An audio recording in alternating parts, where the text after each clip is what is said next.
But in reality, the main emphasis of the KGB is not in the area of intelligence at all. According to my opinion and opinion of many defectors of my caliber, only about 15% of time, money, and manpower is spent on espionage as such. The other 85% is a slow process which we call either ideological subversion or active measures, активные мероприятия in the language of the KGB, or psychological warfare.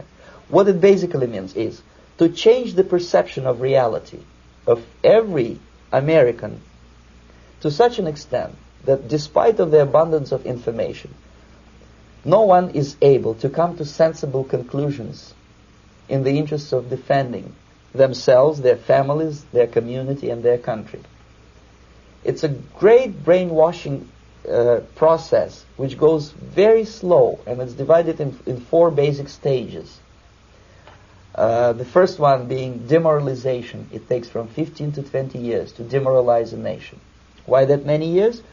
Because this is the minimum number of years which requires to educate one generation of students in the country of your enemy, exposed to the ideology of the enemy. In other words, Marxism-Leninism ideology is being pumped into the soft heads of at least 3 generations of American students without being challenged or counterbalanced by the basic values of Americanism, American patriotism. The result you can see.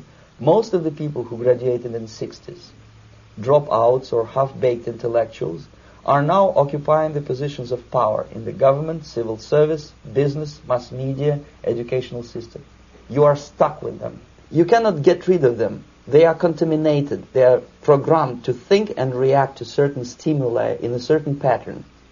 You cannot change their mind, even if you expose them to authentic information, even if you prove that white is white and black is black. You still cannot change the basic perception and the logic of behavior. In other words, these people, the process of demoralization is complete and irreversible. To get rid society of these people, you need another 20 or 15 years to educate a new generation of patriotically minded and common sense people who would be acting in favor and in the interests of the United States society.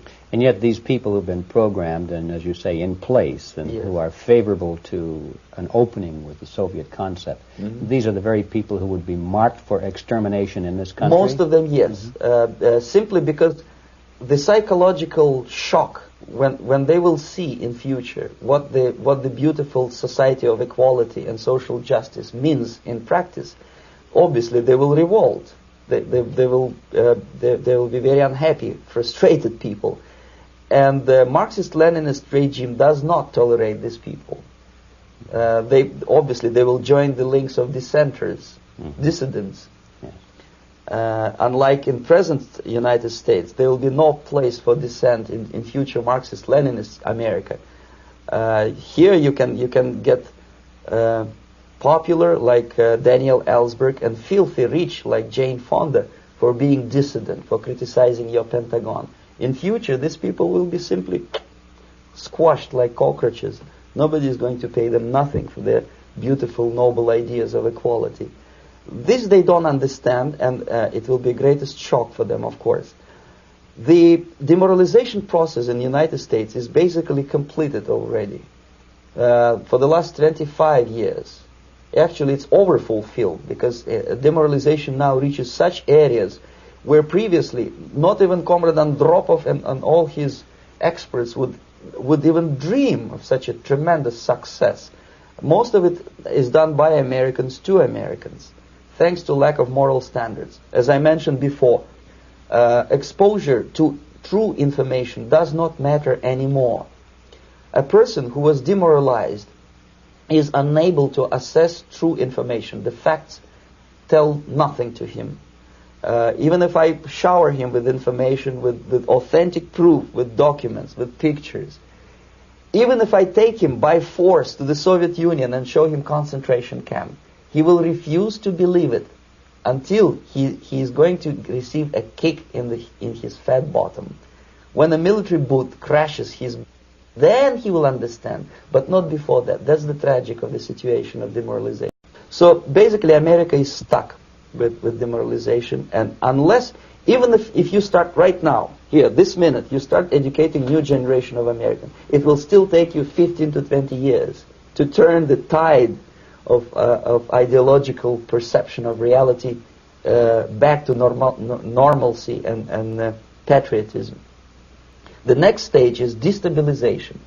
This time, subverter does not care about your ideas and the patterns of your consumption. Whether you eat junk food and get fat and flabby, it doesn't matter anymore.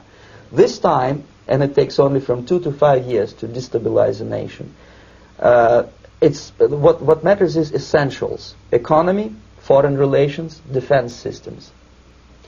And you can see it quite clearly that in some areas, in such sensitive areas as defense and economy, the influence of Marxist-Leninist ideas in the United States is absolutely fantastic. I could never believe it 14 years ago when I landed in this part of the world that the process will go that fast.